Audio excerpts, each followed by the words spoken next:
Hello and welcome everyone to this evening's session on how to thrive in Divinity School. My name is Laura Mariko Heifetz. Pronouns are she, her, and hers, and I'm the Assistant Dean of Admissions, Vocation, and Stewardship at Vanderbilt Divinity School. We are recording this session, so if you miss it, it will be posted after we edit it. Our panel format this evening will be the following. I will introduce our panelists and ask them to share a little bit about themselves. They will respond to a series of questions. Feel free to use the chat box to offer reactions or feedback, and then use the Q&A function at the bottom of the screen if you are using a laptop or a desktop to share your questions for the panelists if they are not answered. Questions posted in the chat may not be answered, so try to use that Q&A function. My colleague Angela Dillon, who is an MDiv graduate of VDS and the admissions counselor, will be the chat moderator for this evening. We encourage thoughtful and respectful dialogue as always.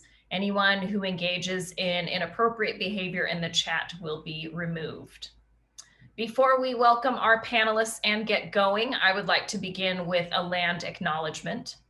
The Office of Admissions, Vocation, and Stewardship joins the Vanderbilt student government in collectively acknowledging that Vanderbilt University occupies the ancestral hunting and traditional lands of the Cherokee, Shawnee, Choctaw, Chickasaw, and Creek peoples. Today, these people have nation boundaries in Oklahoma, North Carolina, and Mississippi, after the Indian Removal Act of 1830 led to the forced removal of Southern tribes to the west of the Mississippi River. In particular, the university resides on land ceded in the Treaty of Hopewell. We recognize and support the Indigenous individuals and communities who live here now, and for those forcibly removed from their homelands. We also recognize the resistance, strength, and pride of other people of color whose ancestors worked, lived, and bled on this land without benefit or due compensation. We stand as accomplices alongside you in the fight for equity. I am delighted this evening to welcome 4 special guests joining us, and if they would be so kind as to turn their cameras on: John Aden, Courtney Bowden, Sarah McCain, and Adrian White. So first of all, I am wondering if you could tell us briefly a little bit about you, your pronouns, your hometown, your degree program, and what year you are in school, and your church background if you have one, and something fun about you. And I'm wondering, Courtney, if you might be willing to kick us off. Yes, I can. Thank you so much for having me. My name is Courtney Ariel Bowden. My pronouns are she, her, hers. I'm a second-year Master's of Divinity student at Vanderbilt Divinity School. My hometown is, I will say my home region is Southern California, but I grew up in San Diego, California. And my early kind of church formation really happened from spending the night at friends' houses who were going to church on Sunday.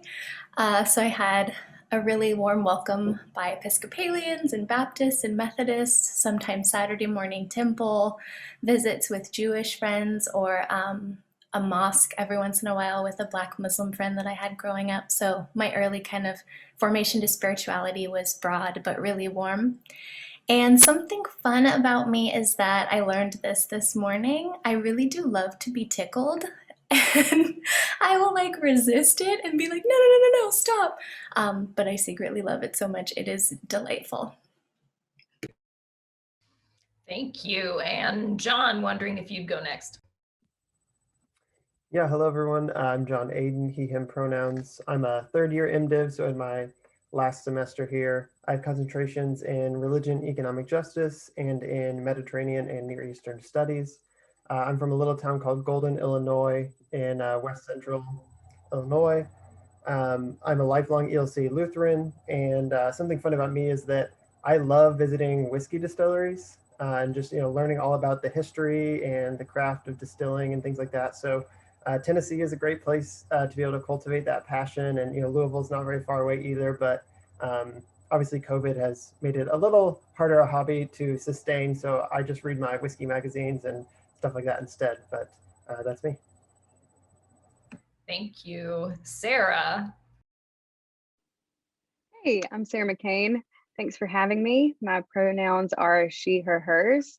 I grew up in Montgomery, Alabama, been in Nashville for about the last decade.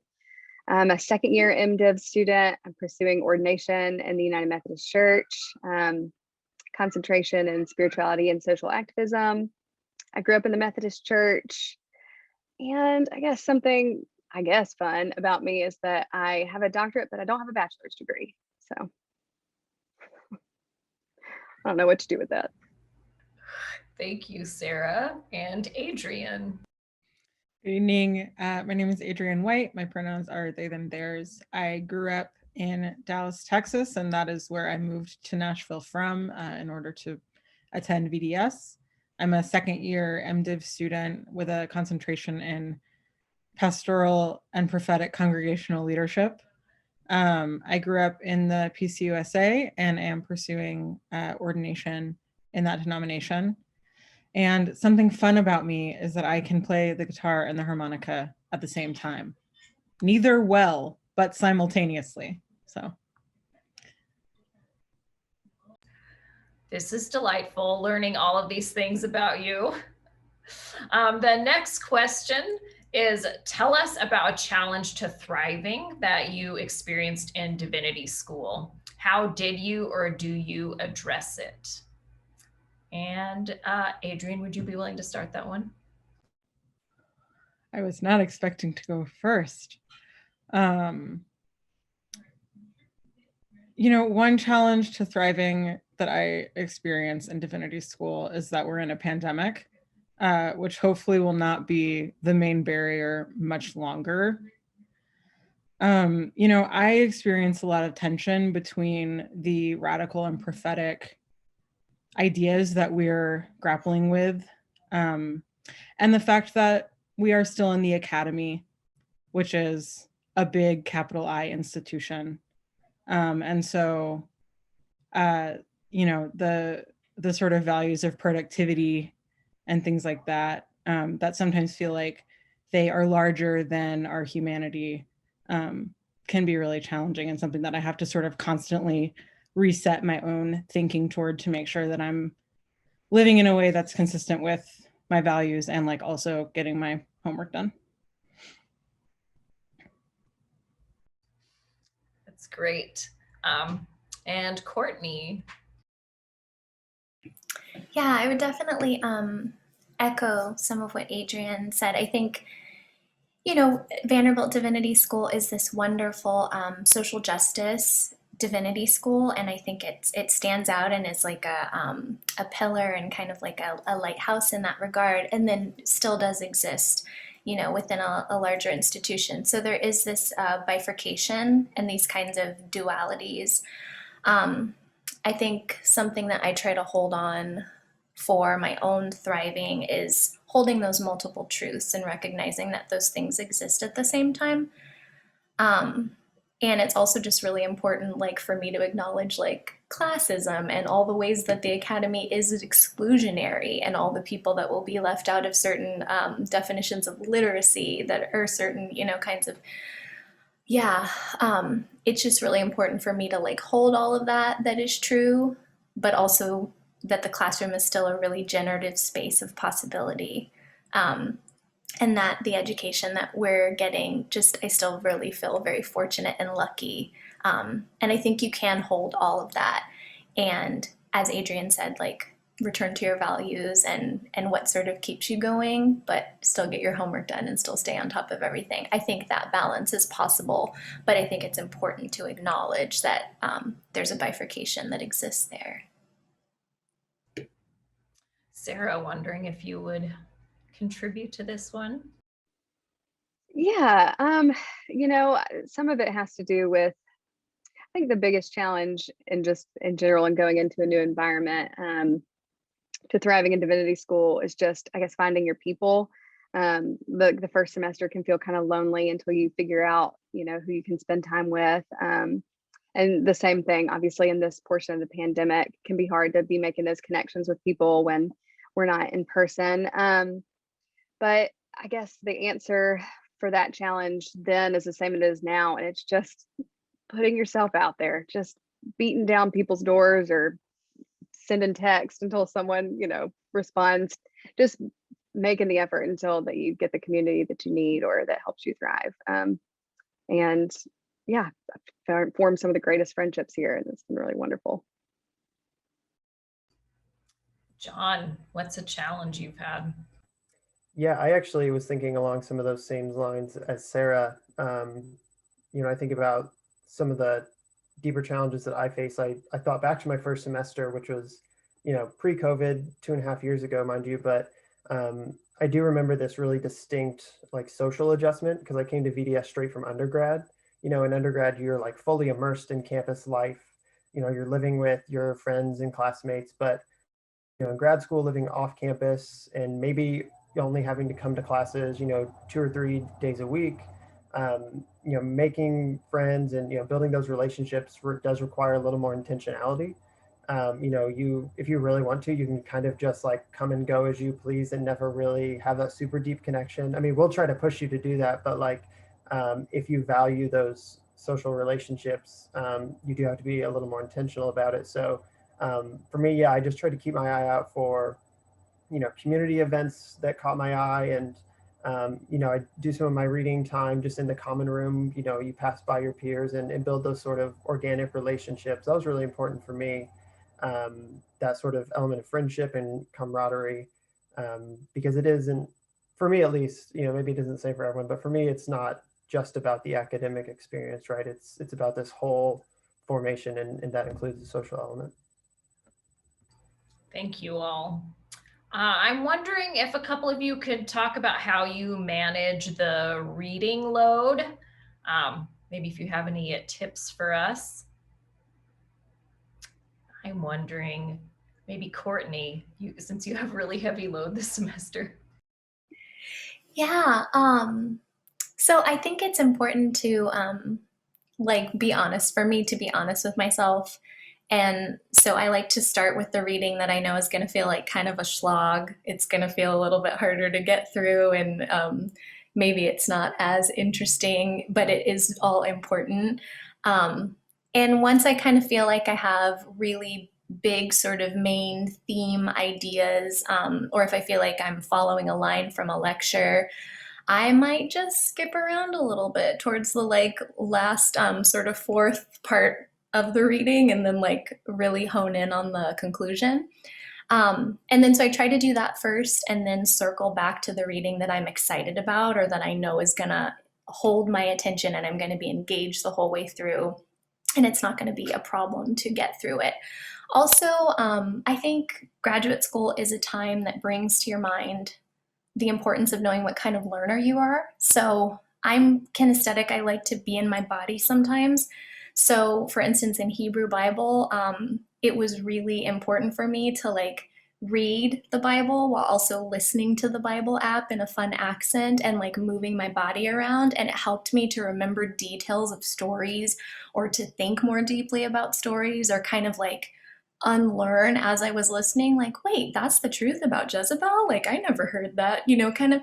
So I think being in my body really allowed for that to happen for me. And Divinity school is really the first time I thought about what kind of learner I am as it relates to reading. So I think that's a great opportunity that having a large amount of reading presents to you, is sort of to think about how you not only digest information, but which kind of ways will help you remember it and help you find meaning in it too. Thank you. Adrian. A few things jump to mind. One is that I'm the opposite of Courtney, and I like to do the reading that I'm excited about first, because then I remember what I'm doing here a little bit. Also, I am going to be really honest. You can usually tell from the syllabus if you're going to be assessed on the reading or if the reading is intended to help contribute to discussion. So there are classes where if there's an exam, the exam is primarily on the lecture material, not on the reading material. And there are other classes where you're accountable for every single page that you read on an exam. And so knowing that too is a way to kind of help prioritize because if you're going to be accountable for every page of the book of Acts, you should probably read the book of Acts with a highlighter. But if it's a reading that's intended to contribute to a generative small group discussion, then pull out a few ideas that are interesting. Think about some questions you have about those things that you want to bring, but you don't necessarily have to read every single word of every single thing that's assigned. Because if you set that standard for yourself, you will be miserable very quickly. And there have been things where I didn't engage with something as deeply when it came up in one class, and then we covered similar topics in a later class, and I found myself going back to texts that had been assigned in the past, because I mean, especially, you know, I'm halfway through at this point and things are starting to really circle through and connect. So it all builds too. So, you know, it's all valuable, but it's not all possible, and that's okay, ultimately. Thank you. John, anything to add? Yeah, I mean, I would just echo that idea that, you know, you're almost certainly not going to read, and I wouldn't suggest reading every single word over the entire semester that you're assigned. And so, like, don't feel bad if you find yourself at that point when you're starting out that you feel like you're falling behind. Like, it is bound to happen, and you'll get better at kind of discovering how you read well.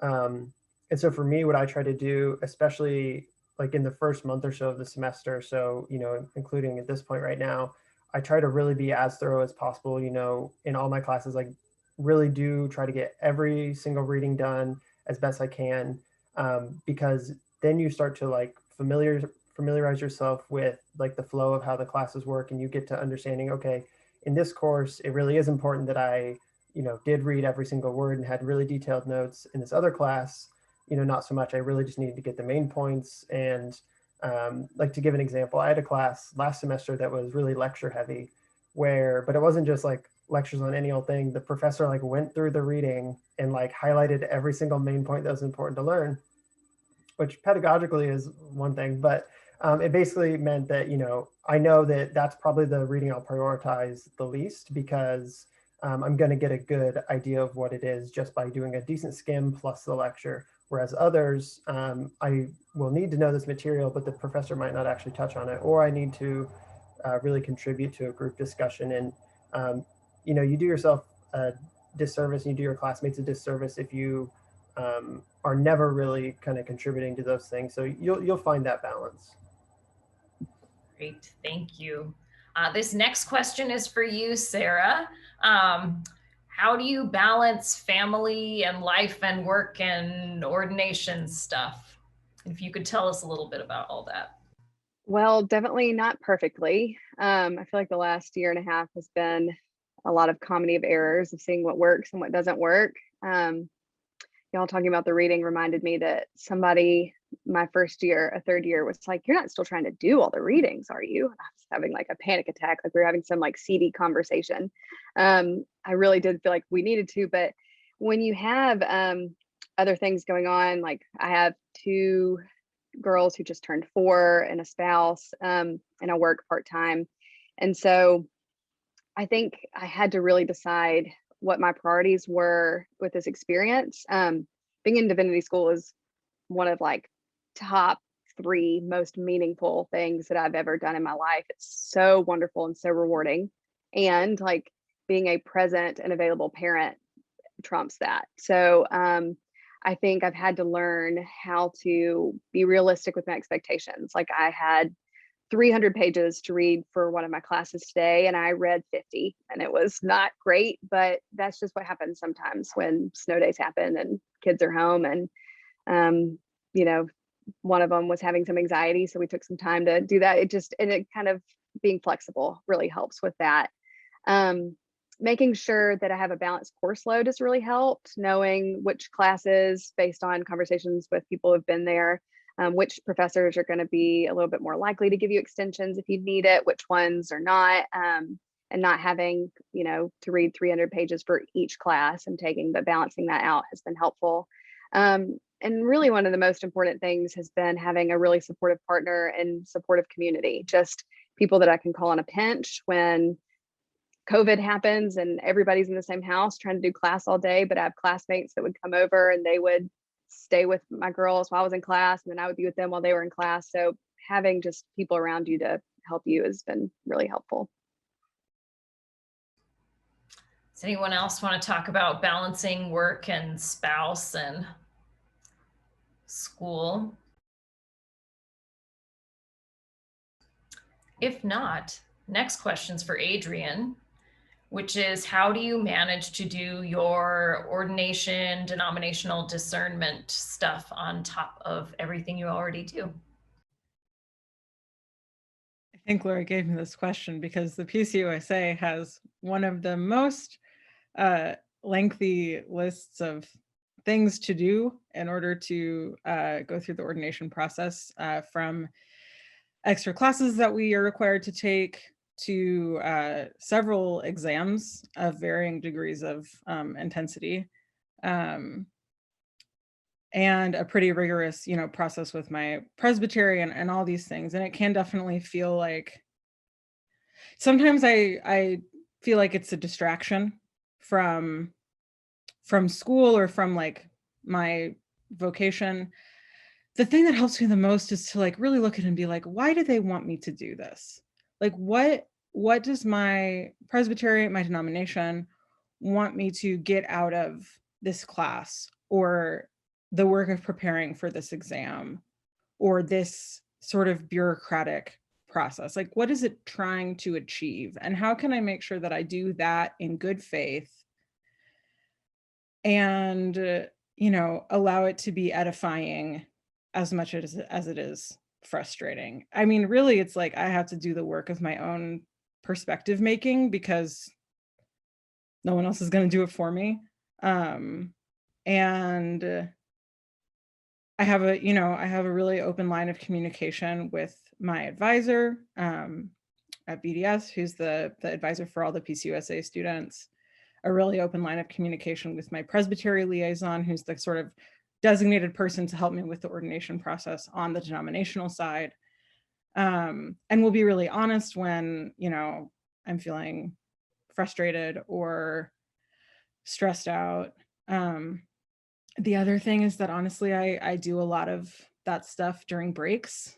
I just had to take the Bible content exam, which is a 100 question multiple choice exam about random stuff in the Bible. I did pass, but it's because I spent the last 2 weeks of winter break reading the Bible, reading about the Bible, watching videos about the Bible, etc., which I would not have had time to do during the semester. So I sort of planned ahead and just subjected myself to that instead of like watching more cooking competitions on Netflix, so that I could balance that with school, because it is a lot. And I know different denominations have different requirements. I have a friend who's going through ordination with the LCA, and they have like a ton of extra classes that they have to take. He's like also taking classes at a Lutheran seminary concurrently.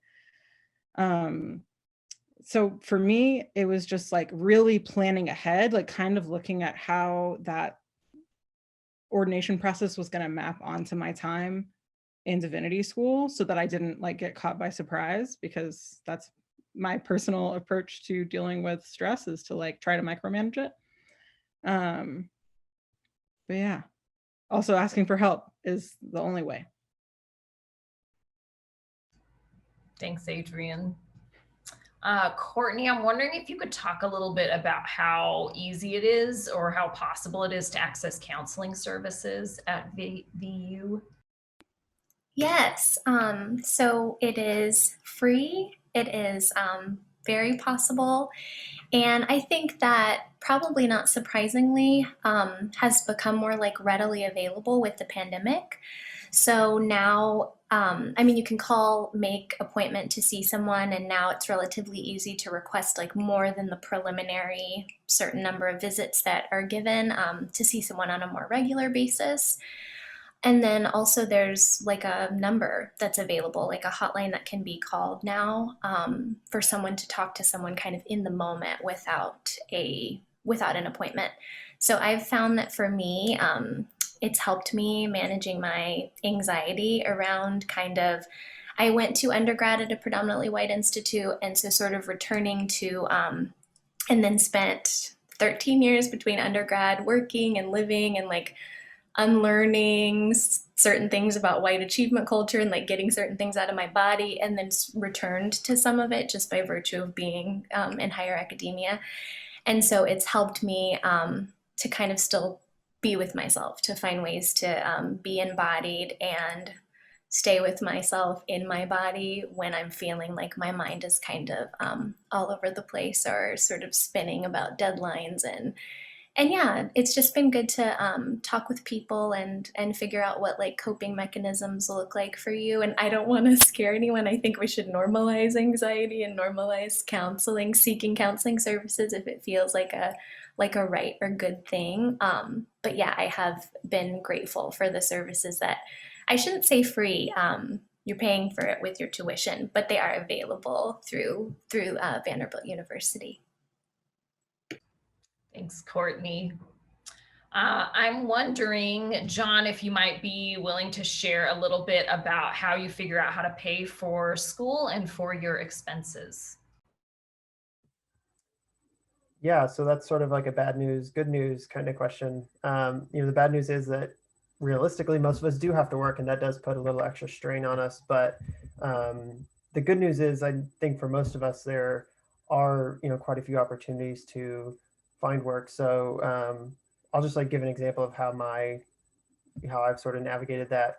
When I first moved here this summer, before I started in 2018, I just found a job at Target. And I still have that job. They're really flexible about me coming on during breaks. And Target, I know for a corporate kind of like retail job, they pay okay, $15 an hour. And so there are some of those jobs that are widely available and are pretty flexible. On top of that, though, there are different jobs available for work study. So I am not just here as a guest. I work in admissions.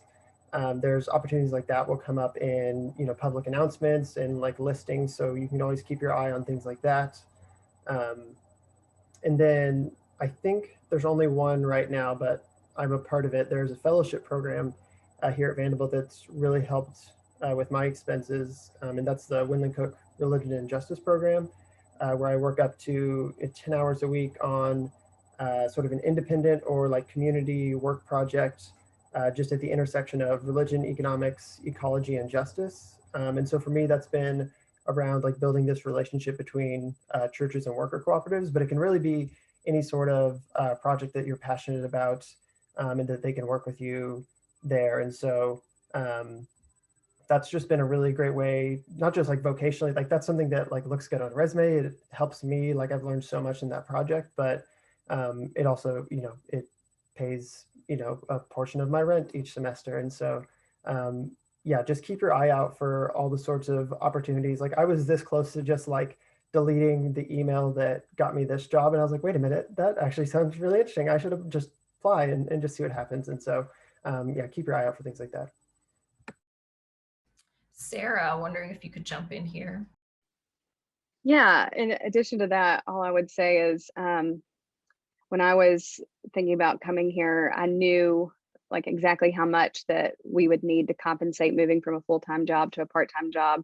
And I just applied for everything. I applied for the weirdest, most specific sounding scholarships or some really broad ones too. And the perfect amount ended up coming in. So yeah, there's a link, I think, on Vanderbilt's application page that shows you all these different resources for scholarship applications, and they really do come through. So apply for sure. Thank you. And the next question, any of you can feel free to weigh in. What do you do for fun or for play to like give yourself a break?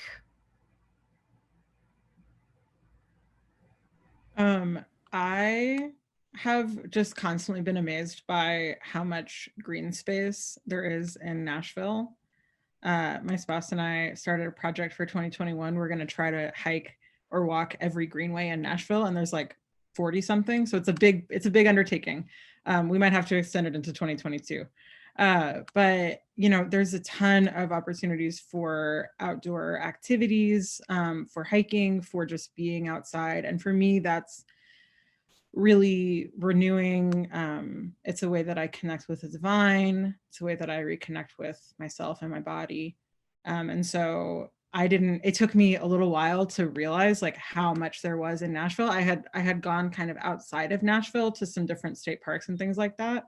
And then I realized that in 15 minutes, I could get to like 12 different beautiful trails that, totally take you out of the feeling of being in the city. So that's one thing that for me has been, I mean, it's also COVID friendly, right? Maybe in a different lifetime, I would have been telling you about all the places I go see live music. But what I have right now is lots of walks, which are very nice. Courtney, you want to go next? Yeah, I play and sing. I play guitar and sing and write songs. So I really love to do that, even if I'm kind of just playing other people's songs, playing some covers. It feels good to kind of get my hands around that and get my voice going. My partner and I also recently have been playing like Scrabble from time to time. He's so good and he like whips me, but I'm gonna win one of these days, and that's really fun. And yeah, I mean, and then there's, just getting out and taking a walk, things that were simple before, as Adrian was saying, I mean, are still simple and beautiful and not small, but they feel definitely, I feel more aware of connecting to the divine in those moments, and just kind of appreciating being outside. So yeah, those have been some fun things that have felt like COVID friendly and okay to do right now. Sarah, what do you do for fun? Well, I have two incredibly imaginative playmates in my house, and that makes it easy. They love to play something called Cheetah Chase, which is just you run and growl, and I highly recommend it, children or not, in your house. It's a fun way to laugh. And then on the adult side, I just love spending time with my friends, whether that is in phone calls or walking outside or meeting at, there are a lot of bars in Nashville that have good heaters and outdoor spaces. Spending time with people and enjoying each other's company and not, always talking about school or talking about school in a way that helps you relieve the stress of it has been really great. Nice. John, whiskey magazines. Yeah, whiskey magazines, drinking alone. No, not that. So in the pre-pandemic world, I definitely say intramurals were something that were like a huge part of just like relaxing and like a part of that ties into just building community too. We had a softball, football, and ultimate frisbee team, and we weren't that good. We were okay at football. We were really bad at everything else.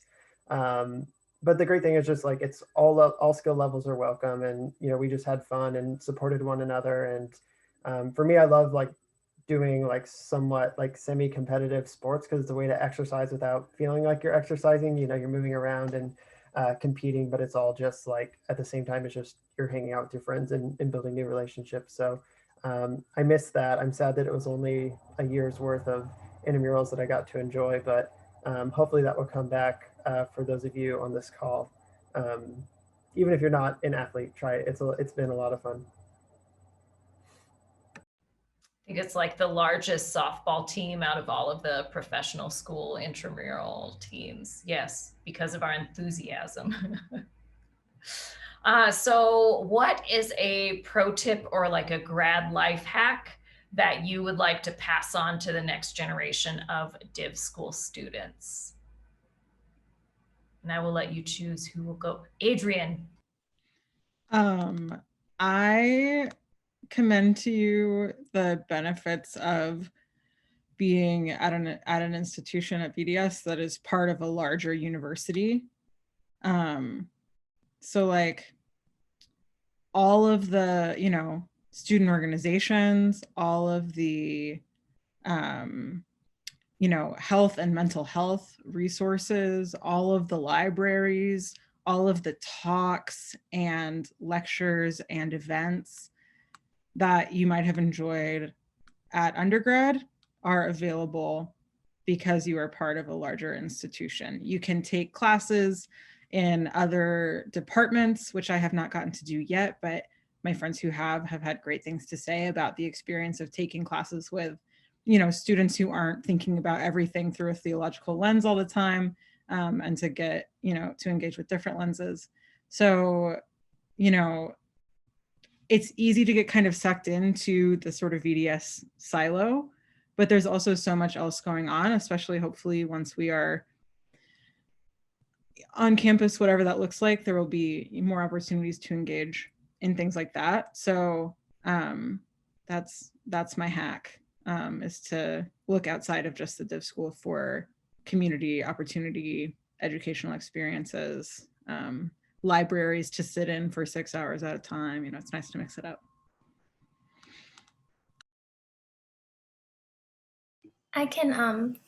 I'll echo what Adrian said, because yes, all of that is so true and so good. Take advantage of being like steeped in a larger research institute.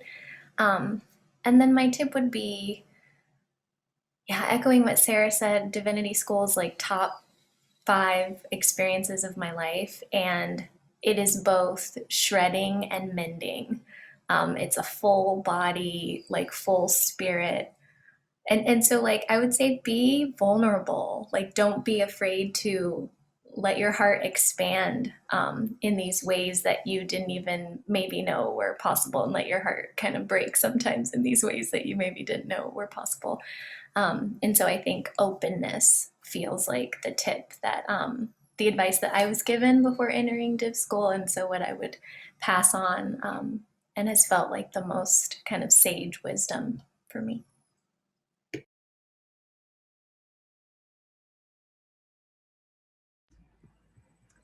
I couldn't decide. I can't decide right now between like a more profound tip or a more like minute day-to-day tip, but I'm going to go for the latter. So sorry if it's obnoxious and only pertains to me, but something I found so helpful for me, like just in the last semester or two, is being very, very, very intentional about how I like schedule out my days, like, or like specifically like schedule out my reading times. Because like if you look ahead at your schedule and say, okay, like I realistically only have like 4 hours to do this reading and it's probably going to take me 6 hours or something, just being honest about it and saying, okay, like, if you have enough flexibility in your schedule, like just saying, okay, here's that 4 hour period. I'm only sitting down this week to do this reading within this period of time. If I don't finish it, I don't finish it. Or like, if you only have that limited time, you can read very intentionally, and, refer back to those tips that we already offered. And so I know that sounds like really like rigid and like weird, like accounting brain, but I think it actually, by setting those boundaries, it kind of you know what I'm saying? It actually makes your life more flexible, I think, in the long run, because you say, okay, I've reached this point. I'm not going to overextend myself. Because it can sometimes feel like you've got just like this mountain and like an avalanche of stuff is always coming down at you. But if you just like take it one bit at a time and then just set it aside, I think that just makes everything more manageable, and it makes you get to the end of the day and say, all right, now I can I can hang out and not feel bad about hanging out because I've done what I can today. So I'm glad you made the transition to concrete advice, because that's where my brain is. I think Courtney already said this, but just back to the readings, somebody told me about, and I think it was actually one of our professors pointed out, that you could read the introduction, read the conclusion, and then read like topic thesis statements of the rest of the paragraphs. When you're pressed for time, that really helps feel like you've got a thorough handle on the material if you don't have the time to read all the details. And then take advantage of the free food. And I mean, I know that a lot of the free food is available in a post-COVID world, but even now in COVID, there's the pantry with all the snacks in it that students have access to. So there is food everywhere you look, and that's great. Another question was submitted during the registration process by an attendee.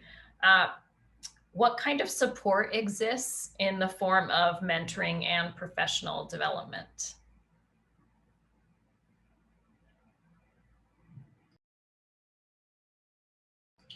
I can start it off and then one of you can jump in. So if you decide to participate, you can have a denominational liaison.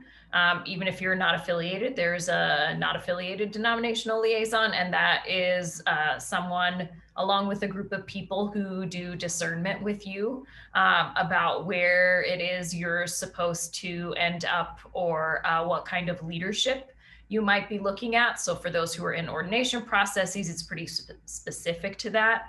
And for others, it can be a more general experience. So there is that already built in.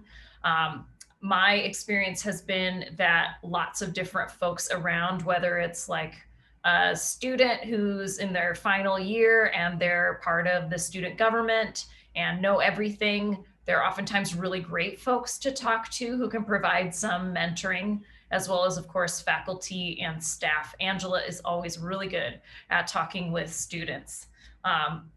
And there are also like field education opportunities, as well as some programs that exist at the Divinity School to provide different kinds of professional development for you. So you can take a course on sexuality, or you can learn more about economic justice, not necessarily only through classes, but also through what the programs offer, which is great. Would anyone like to supplement that? I can. I think that, it's really wonderful to have this time for kind of going through discernment and foundations at the beginning of your trajectory. And what those conversations can lead to is the professors in that course knowing sort of more about you and knowing kind of what's piquing your interest. And so for me, that's led to having a mentor that's my field education advisor, where I TA at Belmont University, but it's also led to having somebody at Vanderbilt University who I share more with, kind of in terms of background. She's a Black woman who's a professor, so I've been able to kind of like find specific mentors that share similar identities, but also mentors that are doing the things that I kind of see myself maybe wanting to do. And that really came out of just voicing that need and sort of being honest about what I was searching for, what I felt like maybe was lacking.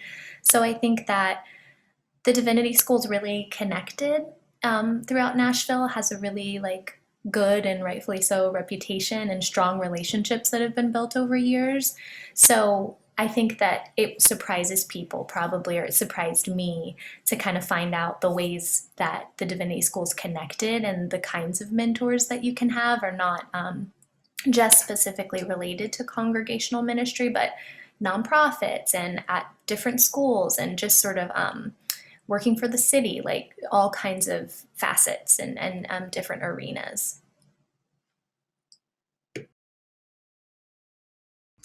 A question from Christina in the Q&A. What is a resource at Divinity School that you wish you took advantage of earlier?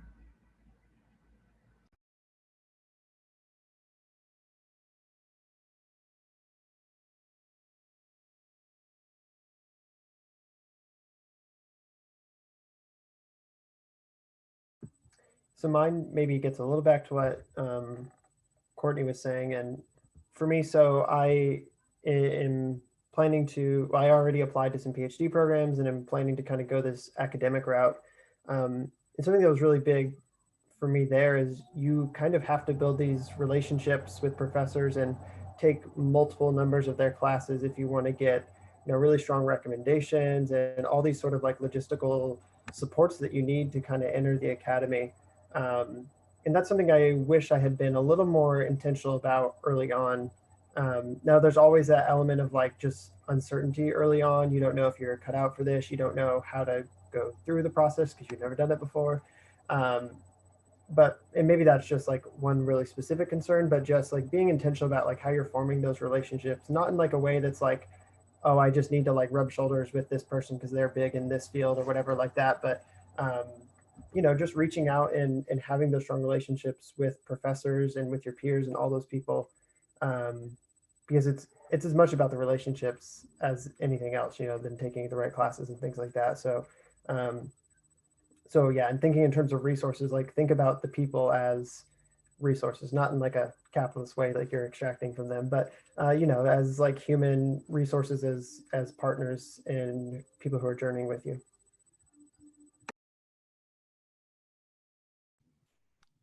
Something that I'm sort of continuously learning is how to apply the things that I am passionate about and things that feel most connected to my call to sort of any assignment.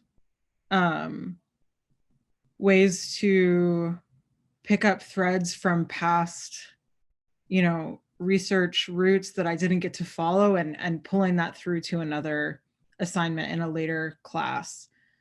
Because the courses are so interconnected, you know, we're working in like biblical studies, we're working in theology, we're working in ethics, but the threads of, you know, questions of embodiment, for example, is something that I'm working on a lot right now. And I've sort of figured out ways to do that in several of my classes so that I can do one set of foundational reading that then draws me into, you know, several different directions in different disciplines and with different professors. So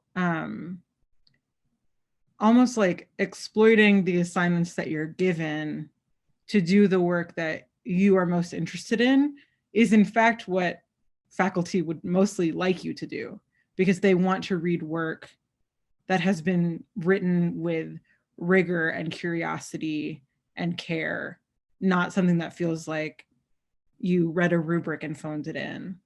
And so even if the prompt doesn't seem as flexible, it's okay to push it, because often your professors will be excited to kind of go there with you.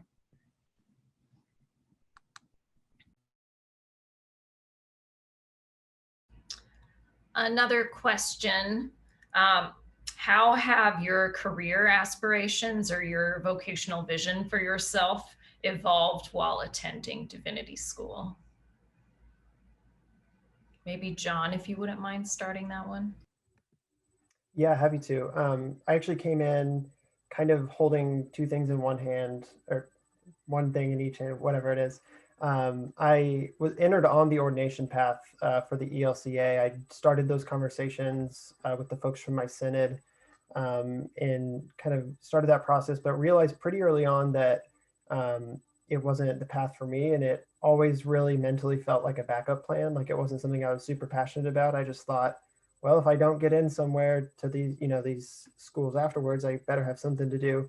And I think the first year foundations class that everyone will take, that kind of helped me realize that it was much more important to do something that you really are passionate about, because you can't serve a congregation well if you're only halfway in it, or you can't serve your classmates well if you're only halfway in it. So yeah, for me, I think there are just so many opportunities to think really clearly about vocation early on, that you can't really kind of ignore those questions. And so knowing that there was these like support systems and ways to have affirmation, or to, you know, test different skills in field ed, things like that, that was really huge for me to simultaneously affirm, you know, one end of my vocation while also letting go of this other possibility.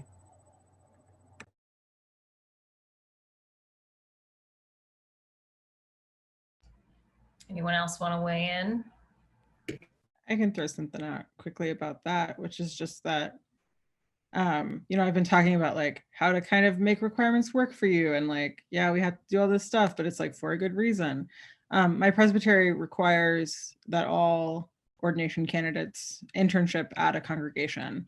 And I was sort of like grumbling about it because I came to Divinity School very clear that congregational ministry was not my vocational journey. But I had to intern at a church. I was like, I'm sure I'll get something out of it. It'll be fine. Well, I ended up finding a placement at a congregation that I actually absolutely love, that has completely revitalized my understanding of what church is and can be. And I have found out that like there is a church that I could serve and that would have me, which I had not imagined before.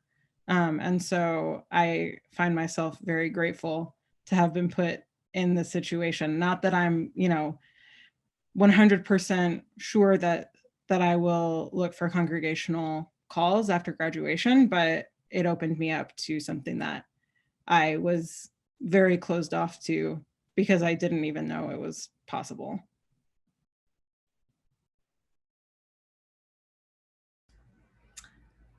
This next question is, what are the differences in being a full-time student versus being a part-time student? And Courtney, if you could answer this one.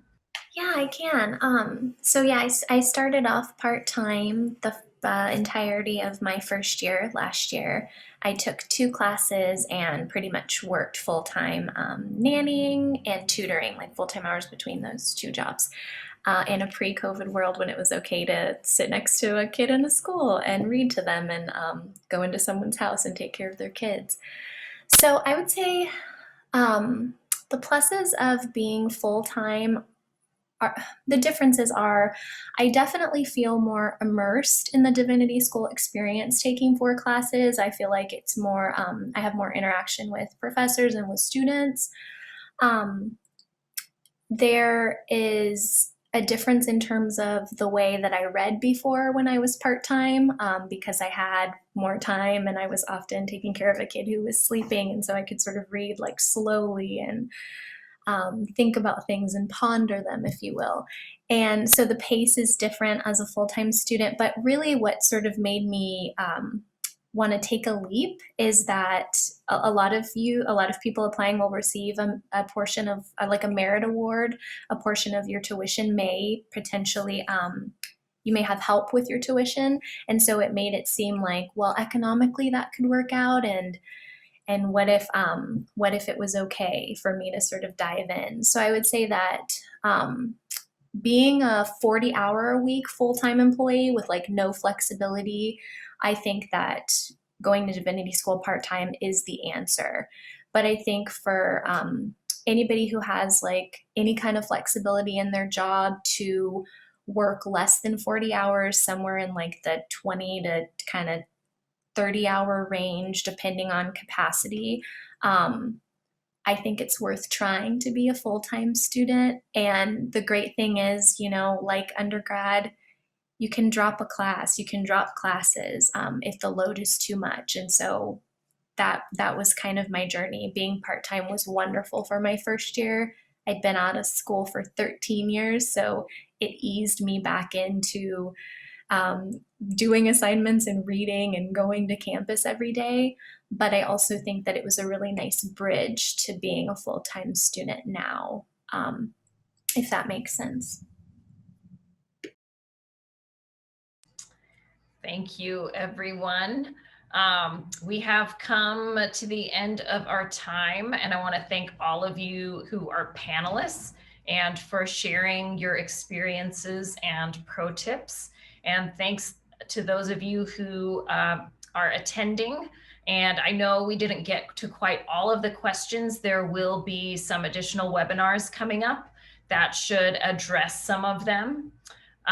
So check out the website or check your email if you're signed in to the system and you've been getting our emails to learn more information about that. The next webinar will be next Tuesday evening, and that will be about student life and what it's like to be a student. It'll feature some great folks who are in student government leadership. And I believe Courtney and John will make a cameo appearances. Yes. So thanks everyone. And if you have questions, I believe Angela dropped our email, Divinity Admissions, into the chat, or you can find us online at divinity.vanderbilt.edu.